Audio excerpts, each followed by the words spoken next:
नमस्कार, स्वागत है आपका न्यूज़ टुडे 24 में। मैं हूं निशा गुप्ता और मेरे साथ इस वक्त जुड़े हुए हैं आईएफएल सिक्योरिटीज के वाइस प्रेसिडेंट अनुज गुप्ता जी, जो आपको बताएंगे कि कमोडिटी बाजार किस तरह से देखने को मिल रहा है। अनुज जी, पहले तो शुक्रिया अदा आपको, आप हमारे साथ जुड़े और आपने कीमती समय दिया अपना, जिससे हम बता सके व्यूअर्स को कि मार्केट के अंदर किस तरह से चीजें चल रही हैं और कमोडिटी मार्केट किस तरह से आगे बढ़ता हुआ नजर आ रहा है। अनुज जी, सबसे पहले जो इस साल 2021 के अंदर महत्वपूर्ण कमोडिटी रही, पूरा ही सेगमेंट काफी महत्वपूर्ण रहा, वो रहा यहाँ पर एडिबल ऑयल कॉम्प्लेक्स। 2021 के अंदर एडिबल ऑयल में काफी अच्छी खासी शानदार तेजी देखने को मिली। ऐतिहासिक ऊंचाई पर हमने सोयाबीन, सरसों और रिफाइंड ऑयल तीनों को ही काम करते हुए देखा। यहाँ तक कि हमने पाम ऑयल के अंदर भी काफी अच्छी खासी देखी। तो सबसे पहले 2021 के अंदर जिस तरह से बाजार देखने को मिला है, क्या आपने ये एक्सपेक्ट किया था 2020 के खत्म होने के वक्त की 2021 में ऐसी शानदार तेजी के साथ 2021 के साथ हम एंट्री करेंगे एडिबल ऑयल कॉम्प्लेक्स के अंदर? निशा जी, थैंक यू अपने प्रोग्राम में बुलाने के लिए। देखिए, 2020 जो कोविड का समय था, वहां पर हमने काफी मार्केट में वॉलिटिलिटी देखी थी। हमने वहां पे गिरावट भी देखी थी और हाई लेवल ही बनते हुए देखे थे। मगर अगर हम देखें तो इकोनॉमी रिकवरी जो है वहां पर काफी पेस पर देखने को मिली। सबसे पहले हमने चाइना को रिकवर होते हुए देखा, फिर यूएस में रिकवरी आई, फिर उसके बाद हमने एशियन कंट्री में, मोस्टली इन इंडिया के अंदर हमने काफी अच्छी रिकवरी आते हुए देखी है। डिमांड हालांकि थोड़ा कम था, मगर जो डिमांड हमने यहाँ पर देखी है वो काफी अच्छी देखने को मिली। और हमने उसके बाद देखा कि पूरे विश्व के अंदर एडिबल ऑयल पैक के अंदर तेजी देखने को मिली, चाहे वो रिफाइंड हो, चाहे सोयाबीन हो, चाहे क्रूड पाम ऑयल हो। क्योंकि जो डिमांड थी वो डोमेस्टिक फ्रंट पर ज्यादा देखने को मिली थी। क्योंकि अगर हम इसका कमर्शियल यूज देखें तो वो उतना नहीं था, क्योंकि होटल इंडस्ट्री बंद थी, रेस्टोरेंट्स बंद थे। तो उसकी वजह से हमने देखा डिमांड कमर्शियल वे में कम था, मगर डोमेस्टिक वे में काफी ज्यादा हमने डिमांड देखने को मिला था। और दूसरी तरफ लॉकडाउन लगने से जो सप्लाईज थी वो वहां पर सबसे ज्यादा हट होती हुई दिखाई दी थी। हमने देखा था कि जो प्रोडक्शन था वो काफी कम हो गया था, तो उसकी वजह से भी भावों में तेजी देखने को मिली है। और वही ट्रेंड हमने 2021 में भी देखा है कि जो भाव है वो यहाँ पर ऊपर आते हुए दिखाई दिए। और दूसरा, अगर हम पिछले 2 महीने तक बात करें तो मानसून भारत में पिछड़ा हुआ था। 8 से 9% जो मानसून था वो कम था। अगर हम जुलाई महीने की बात करें तो वहां पर हमने काफी गिरावट देखी थी, उसकी वजह से भावों को सपोर्ट मिला था। मगर अगर हम करंटली देखें तो अब जो मानसून है, पिछले अगर हम एक हफ्ते की बात करें तो मानसून में जितना भी डेफिसिट था वो पूरा कवर कर लिया है। और मानसून जैसा हम एक्सपेक्ट कर रहे थे, नॉर्मल मानसून, वो यहाँ पर आता हुआ दिखाई दिया है। तो हो सकता है कि आने वाले समय में थोड़ा सा जो पिक्चर है, जो हम बढ़त बनते हुए देख रहे थे, वो यहाँ पर कुछ कम हो सकती है, क्योंकि मानसून जो है वो काफी अच्छे पेस पर है। और जो उसकी वजह से जो सोइंग है वो भी अब अपने रिकॉर्ड स्तर पर आती हुई दिखाई दे रही है। जी, यानी सोइंग रिकॉर्ड स्तर पे वापस से देखने को मिल सकती है। तो अनुज जी, ये माने क्या कि 2021 की जो तेजी है, क्योंकि लगभग हमने जनवरी के बाद से ही हमने खुद ही खाद्य तेलों के अंदर अच्छी खासी तेजी देखी। 2020 के हमने लगभग अक्टूबर के वक्त में यहाँ पे सरसों के अंदर एक ऊंचाई स्तर पे देखा, 6400 को पार कर गई थी 2020 के अंदर ही सरसों। और अब ऐसा हालात है कि हमने सोयाबीन के अंदर 10,000 का आंकड़ा पार होते हुए देख लिया है और सरसों के अंदर लगभग 9,000 के पास बेहद पहुंच चुके हैं। तो क्या लगता है 2022 जो आने वाला है वो खाद्य तेलों के लिए ऐसा ही साल देखने को मिलेगा? बाजारों के अंदर क्या अभी भी तेजी बाकी है खाद्य तेलों में? हाँ, देखिए, खाद्य तेलों में मुझे लगता है कि ज्यादा तेजी बाकी नहीं रहेगी, क्योंकि अब सोयाबीन की क्रॉप आपको अक्टूबर से आती हुई दिखाई देगी। और जो इस बार पैदावार है वो भी पिछले साल के मुकाबले ही अच्छी पैदावार देखने को मिली है। और इंटरनेशनल मार्केट के अंदर भी भाव नरम होते हुए दिखाई दिए हैं। तो मुझे लगता नहीं है कि ज्यादा तेजी यहाँ देखने को मिलेगी। हो सकता है कि आने वाले 2-3 महीने जो है यहाँ पर थोड़ा सा हम नरमी का रुख देखें, क्योंकि नई क्रॉप की अराइवल होगी और जो सेलिंग प्रेशर है वो इंटरनेशनल मार्केट से भी आता हुआ दिखाई देगा। तो मुझे लगता है कि जो आने वाले 3 महीने बचे हैं, अक्टूबर, नवंबर, दिसंबर, यहाँ पर हम थोड़ी सी मार्केट जो है एक रेंज बाउंड मूवमेंट रहेगी और एक नरमी के साथ मार्केट में एडिबल ऑयल्स में ट्रेड होता हुआ दिखाई देगा। जी। तो यहाँ पे अनुज जी, जो जिस हिसाब से हमारे साथ लगातार जो दर्शक का सवाल होता है, सबसे पहला सवाल यही होता है कि क्या, क्योंकि जो नया फेस्टिवल सीज़न आता है, जो फेस्टिवल आने वाला होता है, तो सबसे पहले यही सोचते हैं कि फेस्टिवल के टाइम पे काफ़ी अच्छी खासी तेज़ी आएगी। तो आपको क्या लगता है, क्योंकि दिवाली आने को है, नवरात्रों का सीज़न शुरू होने वाला है बहुत जल्द अक्टूबर में, तो इस दौरान क्या बाज़ारों के अंदर थोड़ी बहुत अभी भी सपोर्ट बाकी है कि जिसके अंदर खरीदारी करके चला जा सकता है, जो 15 से 1 महीने के अंदर निवेशकों को अच्छा मुनाफ़ा मिल सके? देखिए, खरीदारी डेफिनेटली रह सकती है, मगर जो हम हाई लेवल्स देखे थे वो शायद अभी ना देखने को मिले। मुझे लगता है कि अगर हम सोयाबीन या रिफाइंड की बात करें, क्योंकि फेस्टिवल सीजन है, तो जनरली हम फेस्टिवल सीजन में अच्छी बढ़त और मांग आते हुए देखते हैं। तो मुझे लगता है कि शॉर्ट टर्म के लिए खरीदारी की जा सकती है। सोयाबीन की अगर हम बात करें तो हमें लगता है कि अगेन 6,500 तक के लेवल वहां पे देखने को मिल सकते हैं। रिफाइंड की अगर बात करें तो आपको 1350, 1360 रुपए तक के लेवल देखने को मिल सकते हैं। हालाँकि सरसों जो है वो सबसे ज़्यादा मुझे लगता है कि पॉज़िटिव रहेगी, क्योंकि यहाँ पर सबसे ज़्यादा डिमांड फेस्टिवल सीज़न में सरसों की रहती है। तो सरसों मुझे लगता है कि यहाँ पर खरीदारी का ट्रेड बना सकते हैं। यहाँ पर हम करीबन 8 या 800 तक के लेवल को छू सकते हैं। ऐसा लगता है कि भाव तेज़ी की तरफ जा सकते हैं। तो एक वेरी शॉर्ट टर्म के लिए यहाँ पर तेज़ी रहेगी।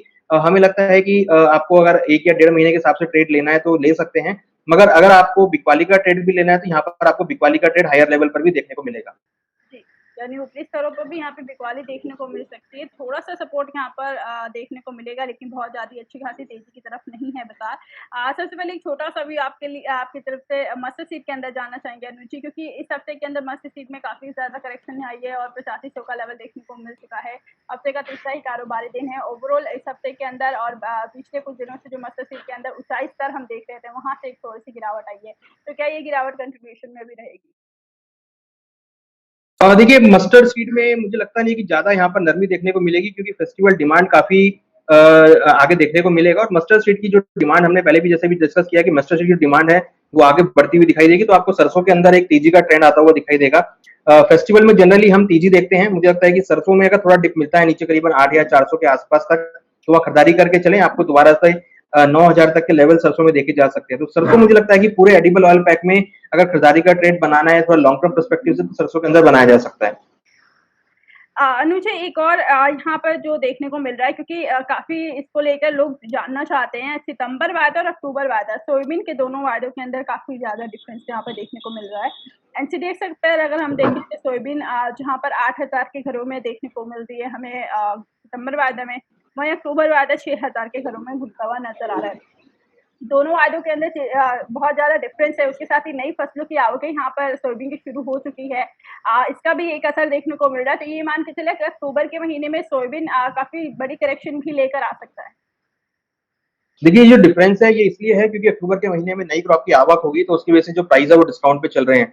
जनरली हम देखते हैं कि जब भी आवक का सीजन होता है तो भावों में नरमी देखने को मिलती है। तो डेफिनेटली जैसा कि हम कह रहे हैं कि आने वाले समय में आपको नरमी का भाव देखने को मिलेगा, और ऑलरेडी ये फ्यूचर मार्केट में डिस्प्ले हो रहा है कि अक्टूबर नवंबर के जो रेट है वो सितंबर से नीचे हैं, क्योंकि वो जो सीजन है वो अराइवल का सीजन रहेगा। मुझे लगता है कि आपको अक्टूबर नवंबर दिसंबर में सोयाबीन के भावों में थोड़ी नरमी देखने को मिलेगी। और सरसों की अगर बात करें तो सरसों की सोइंग जो है वो आपको नवंबर दिसंबर से स्टार्ट होती हुई दिखाई देगी, और जिसकी क्रॉप आपको फरवरी में आती हुई दिखाई देगी। तो मुझे लगता है कि आपको अक्टूबर नवंबर तक के भाव जो है वहां पर आपको सरसों के अंदर तेजी आ सकती है, मगर जनवरी फरवरी की अगर बात करें नेक्स्ट ईयर, तो वहां पर आपको अगेन नरमी देखने को मिलेगी। मगर जो फिलहाल अभी जो ट्रेंड है वो थोड़ा सा मुझे लगता है कि सोयाबीन के अंदर, क्योंकि फ्यूचर कॉन्ट्रैक्ट आगे डाउन साइड शो कर रहे हैं, डिस्काउंट शो कर रहे हैं, तो मुझे लगता है कि भावों में भी नरमी का रुख बना रहेगा। जी, यानी यहाँ पर सोयाबीन के अंदर नरमी रहेगी कुछ वक़्त के लिए, लेकिन यहाँ पर सरसों के अंदर यहाँ पर तेज़ी देखने को मिल सकते हैं। वहीं अगर हम नॉर्मल रिटेल मार्केट की बात करें तो 200 के पार ऑलरेडी सरसों देखने को मिल रही है।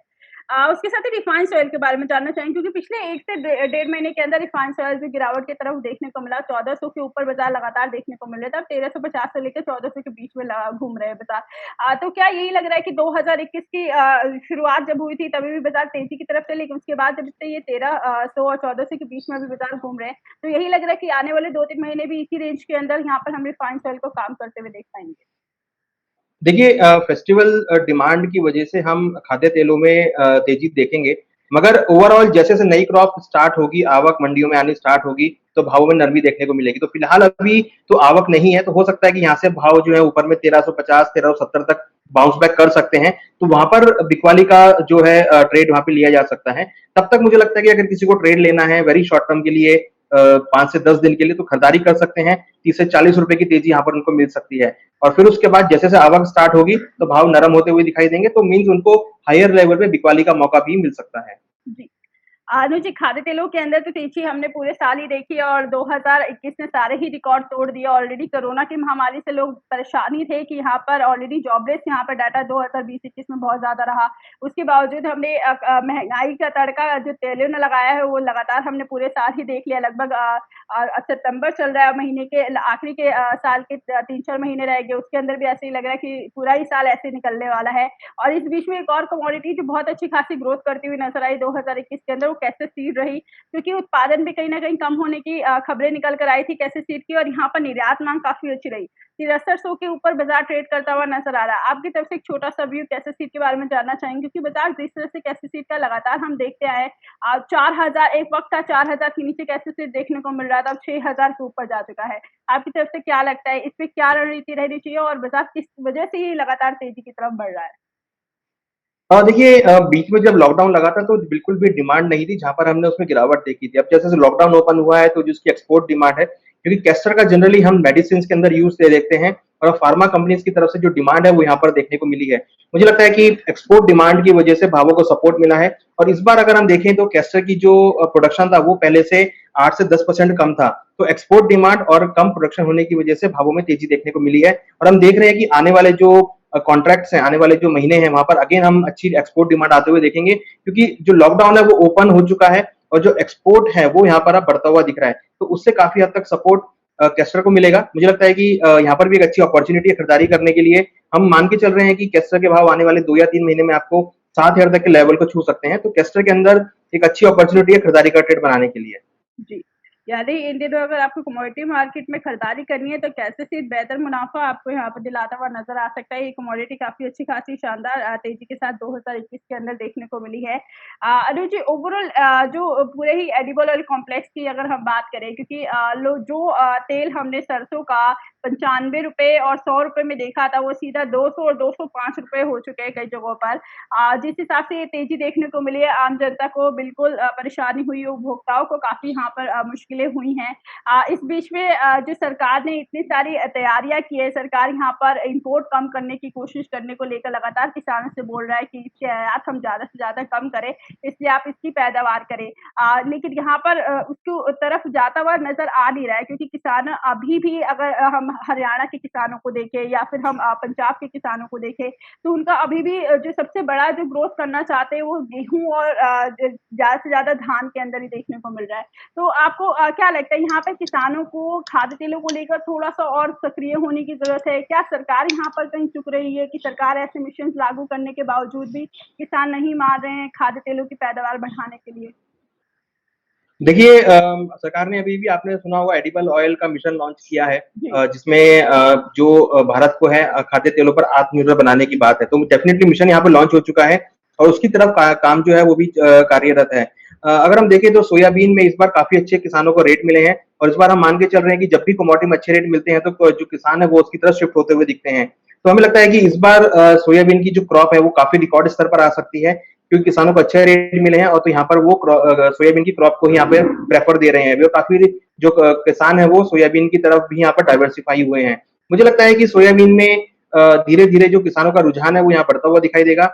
हरियाणा पंजाब की अगर बात करें या राजस्थान की बात करें तो वहां पर अब कुछ क्षेत्रफल जो है सरसों की तरफ शिफ्ट होता हुआ दिखाई दिया है और सरसों की जो पैदावार है वो पिछले के मुकाबले इस बार हम मान के चल रहे हैं कि 20 से 30% जो है वो हरियाणा, राजस्थान और पंजाब से बढ़कर आ सकती है, क्योंकि इस बार उनको काफी अच्छे दाम मिले हैं। तो अभी जब सीजन आएगा सरसों का, तो वहां पर हम एक अच्छी क्रॉप सरसों की आती हुई देखेंगे, जो कि काफी इम्पैक्ट डालेगी एडिबल ऑयल्स में। जी। अनुजा, क्या ये भी माने, क्योंकि अभी बहुत ही चंद दिनों पहले ही सरकार ने एमएसपी घोषित करी, जिसके अंदर सरसों की एमएसपी में उन्होंने काफ़ी अच्छी खासी बढ़ोतरी की है, लगभग 400 के रुपए के आसपास प्रति क्विंटल के हिसाब से उन्होंने एमएसपी की बढ़ोतरी की है। क्या इसका सबसे बड़ा रीज़न यही मान सकते हैं हम कि सरकार चाहती है कि किसान ज़्यादा से ज़्यादा इसकी पैदावार करे सरसों की और बाकी खाद्य तेलों की, इसलिए सरकार उसी पे ज़्यादा ज़ोर दे रही है? देखिए बिल्कुल क्योंकि यही एक ऐसा क्षेत्र है जहाँ पर हम अभी आत्मनिर्भर नहीं हो पाए हैं। मुझे लगता है कि उसी को कंप्लीट करने के लिए सरकार ने मिशन लॉन्च किया है और मुझे लगता है कि यहाँ पर किसान जो है इस मिशन के साथ रहेंगे और भारत जल्दी ही जो एडिबल ऑयल से उस पर आत्मनिर्भर बनता हुआ दिखाई देगा। हालांकि हम ऑलमोस्ट 30-40% से ज्यादा जो है हम इंपोर्ट करते हैं। मुझे लगता है कि हम धीरे धीरे जो इस मिशन में है हम इस मिशन के द्वारा जो हमारी इंपोर्ट करने की कैपेसिटी है वो 50% तक कम हो जाएगी, तो भारत कहीं न कहीं आत्मनिर्भरता की तरफ आगे बढ़ता हुआ दिखाई देगा। तो इसमें किसानों का महत्वपूर्ण रोल रहेगा। बिल्कुल। ये काफ़ी ज़रूरी भी है क्योंकि जिस हिसाब से महँगाई लगातार बढ़ रही है और खाद्य तेलों के अंदर ऐतिहासिक ऊँचाई देखने को मिली है, इसके लिए ये करना काफ़ी ज़्यादा ज़रूरी है। इससे किसानों को भी काफ़ी अच्छा मूल्य मिलेगा और उसके साथ ही भारत के उपभोक्ताओं को भी दिक्कत नहीं उठानी पड़ेगी और बाज़ार लगातार सामान्य देखने को मिलेगा। ज़्यादा तेज़ी और मंदी की आशंकाएँ भी कम होती हुई नज़र आएँगी। अनुज जी, एक छोटा-सा व्यू आपकी तरफ से एडिबल ऑयल को लेकर आपने तेज़ी के संकेत तो दिए ही हैं। 2022 को लेकर क्या लगता है कि एडिबल ऑयल तेज़ी रहेगा या फिर सामान्य की तरह देखने को मिलेगा जो अभी देखने को मिलेंगे 2-3 महीनों के अंदर? देखिए 2022 मुझे लगता है कि थोड़ी-सी पिक्चर वहाँ पे चेंज होगी क्योंकि मॉनसून जो है वो काफ़ी अच्छा रहा है। जी। एंड में मॉनसून ने काफ़ी अच्छी रिकवरी दिखी है, तो मुझे लगता नहीं है कि ज़्यादा वहाँ पर ऐसा कोई तेज़ी हम तेज़ी देखने को मिलेगी। मुझे लगता है कि थोड़ा मार्केट एक मॉडरेट सा रहेगा, ना तेज़ी ना मंदी रहेगी क्योंकि उस टाइम ऑलमोस्ट हम ऐसा मान के चल रहे हैं कि लॉकडाउन पूरा ओपन हो चुका होगा, सप्लाइज़ भरपूर होंगी और डिमांड भी भरपूर रहेगी, तो ज़्यादा तेज़ी मंदी देखने को मिलेगी, मार्केट एक रेंज में रहेगी। मगर जो सरकार के स्टेप हैं वहां से हम देखेंगे मार्केट काफी प्रभावित होती हुई दिखाई देगी। जैसे मिशन की अगर हम बात करें या सरकार ने काफी हद तक जो है मार्केट को कवर भी किया है कि आने वाले समय में जो मार्केट है वो एक रेंज बाउंड ट्रेड करता हुआ दिखाई देगा। तो 2022 में हमें लगता है कि मार्केट के अंदर एक रेंज बाउंड मूवमेंट आपको देखने को मिलेगा। यानी रेंज के अंदर कारोबार होता हुआ देखने को मिलेगा और जो ये लगातार ऐतिहासिक तेजाई की ऊंचाई की तरफ देखने को मिल रहा था बाजार, यहाँ से थोड़ा नियंत्रण मिलेगा और उपभोक्ताओं को यहाँ पर राहत मिलती हुई नजर आ सकती है खाद्य तेलों के मामले में।